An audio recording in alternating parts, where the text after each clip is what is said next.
Невелика валка міцних козацьких возів видиралася крутим берегом Дністра все вище і вище. Здавалося, вони прагнуть дістатися неба. Ватаг козаків Теодор Стефаник першим дістався вершини. Глянув на Дністер, на гори, що мріяли вдалечині, згадав Січ на Запоріжжі, довгий шлях, сповнений кривавих сутичок і поневірянь. І крикнув своїм побратимам: «Все, тут станемо, кінець дорозі». А потім, звівши очі вгору, сам до себе. А може, її початок?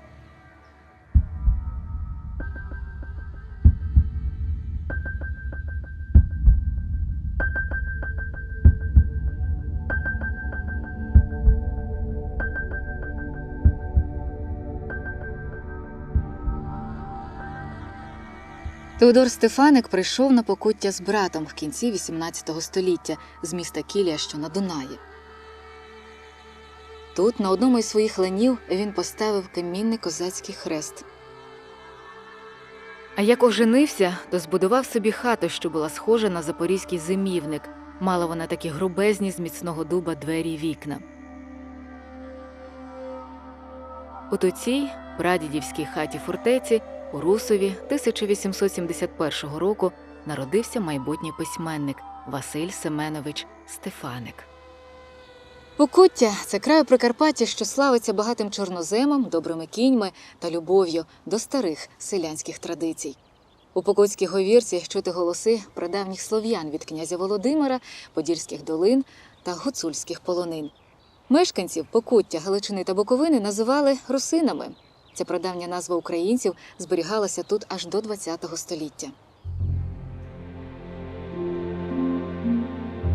В 19 і 20 століттях ці землі входили до Австрійської імперії. Проте русини ніколи не забували, що вони є братами українців з Надніпрянщини. Усі предки Василя Стефаника від прадіда Теодора були добрими газдами, мали орні землі, багаті пасовиська та облоги, займалися розведенням худоби. Батько Семен Стефаник – чоловік підприємливий, купував на місцевих ярмарках бичків, вигодовував і продавав волів аж у столиці імперії – Відні.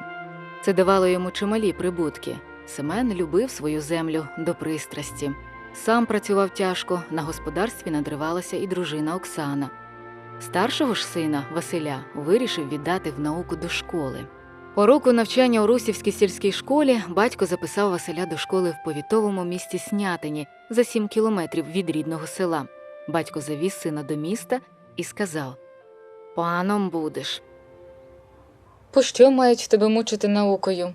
Пани і так не приймуть тебе між себе», – говорила перед від'їздом сина мати.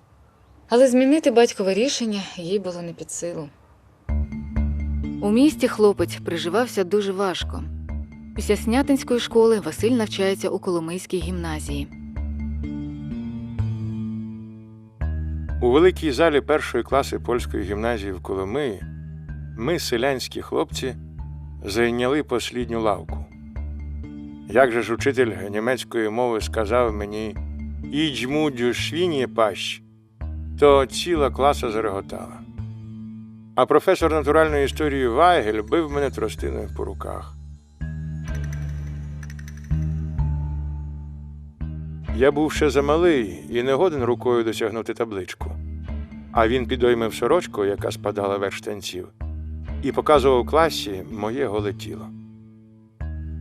Класа ревла з утіхи, а я стратив пам'ять і впав на підлогу. Пізніше приїхав батько і купив синові так зване панське вбрання. Як мене убрали в той мундир, то я соромився до божевілля.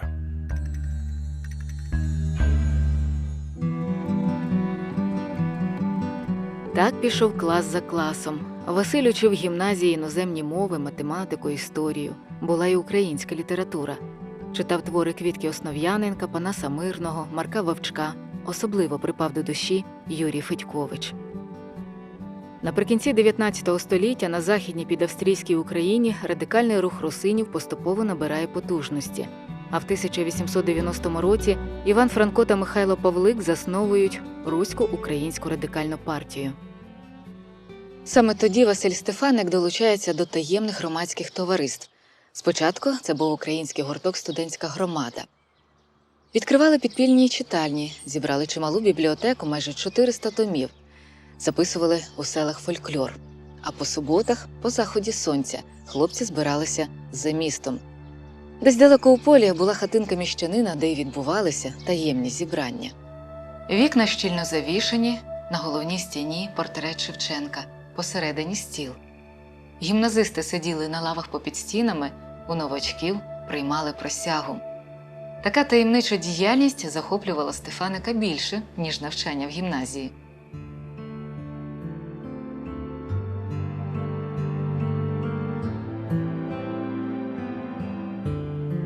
Василеві виповнилося 16 років.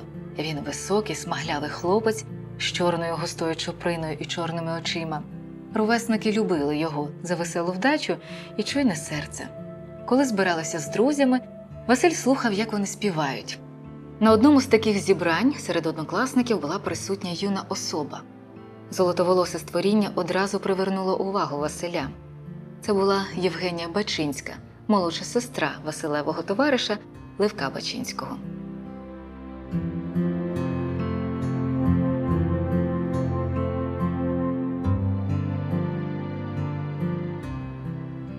Раненько чесала волосся.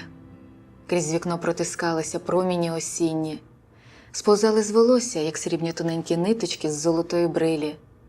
Широке листя горіха під вікном хиталося поволеньки і перегонило проміні з однієї шибки в другу.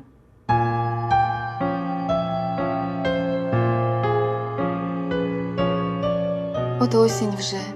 Чи ти листя шепчеш, що він мене вже не любить? А може, за людьми говориш, що я негідна?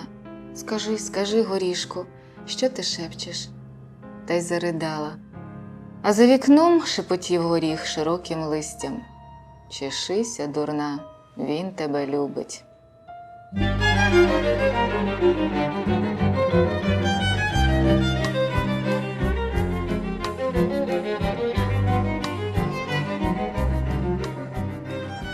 Згодом у справах громади Василь потрапляє у сусіднє з Русовим село Стецеву, де знайомиться із великою родиною Гамораків.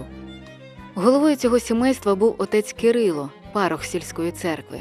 Кирило Гаморак мав 5 дочок, з якими доля звела Василя Стефаника. Але особливо із своєю ровесницею Ольгою. Вона викладала в школі села Стецева.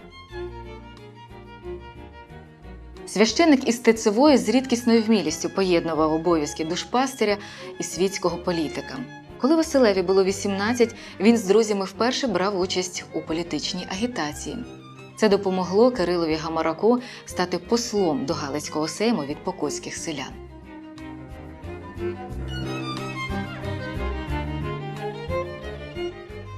Але той рік був недобрим роком для учнів Коломийської гімназії, і їхнє таємне товариство викривають.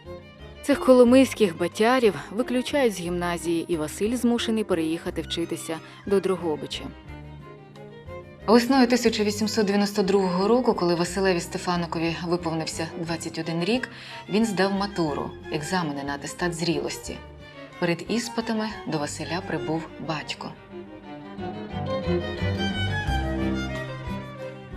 Приїхав з недоброю звісткою. Померла улюблена старша сестра Марія. Але старий не зміг признатися синові. Аж тоді, як вже став вертатися і потяг рушив, він гукнув з вікна Василеві, що Марії не стало. Ходила я усю днинку по ринку, ходила я всю днинку по ринку. Збирала я усю свою родинку, збирала я. А раз приїхав до мами, наша синку Марія умерла. Як умирала, то дуже затовов питала. А ми їй все казали: над'їде, над'їде. Пішли ми з мамою на могилку. Аді, синку, оце Маріїн гріб. Я вже насадила і рути, і барвінку. Сіли ми коло гробу. Вітер звівав вишневий цвіт. Цвіт падав на гріб і на нас. Здавалося, той цвіт зростає з маминим білим волоссям. Гуляй, мила, гуляй, чорнобрева, гуляй, мила, гуляй, чорнобрева.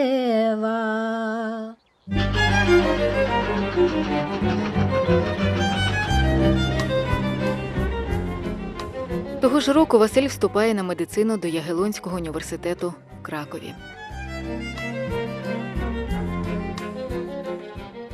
Коханий Левку, я сам жию добре. По 7 годин сижу між мерцями, потім спасаю мир політикою, етикою, Спенсера, Золя, Дюма, бігаю по всяких кулках літератських і йду до кофейні на Шклянчину. Писав Василь до Левка Бачинського у Чернівці. Василь Стефаник належав до таких молодих людей, що вже своєю появою збуджував симпатії до себе. Він був харизматичною людиною. Говорив покутською говіркою, що була природною в його вустах. Гарна класична будова тіла, шляхетні манери творили з нього особливий тип чоловічої краси. Це не могли не помічати особи жіночої статі. Одного разу Стефаник одержує листа від Левка Бачинського. Той, поза іншими справами, нагадує йому про свою молодшу сестру Євгенію. Левко цікавився, чи не збирається Василь одружитися з його сестрою. То давня історія. Я ще був у школі. Висока білява панна мене полюбила. Ой, то була радість, але така, що її потім і перед тим такої не було. Як ми сходилися, то вона червонілася. Казала, що є їй встид із-за того, бо їй здається, що вона все мене цілує. Люди поміж нами ходять, казала, а ти сидиш далеко від мене, а мені стеля падає на голову, бо всі дивляться лиш на мене. Бачинський знав, що Василь та Євгенія були небайдужими один до одного. Проте Василь ще не мав наміру зв'язувати себе сімейними узами. Окрім того, не мав твердого ґрунту під ногами, бо він вчився на батькові гроші, а про Євгенію розпитував у друга із ввічливості. Через рік Геню Бачинську посватав заможний чоловік, набагато старший за неї.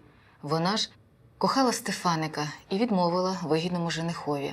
А невдовзі захворіла на запалення легенів, що перейшли у сухоти, і за рік померла. Я одержав чорну картку посмертну з Чорним Хрестом у Чорних берегах. Умершу несли в густу мраку на цвинтар. У свіжий гріб закопано тисячі сивих перлів осінньої мраки. Умерла та й не діждалася тої весни, що горіх їй шептав, що вона прийде і милого за руку приведе. А я все буду питатися, чи з любови, чи на сухоти. І це питання буде мене мучити, і ніколи ніхто мені не дасть відповіді на нього.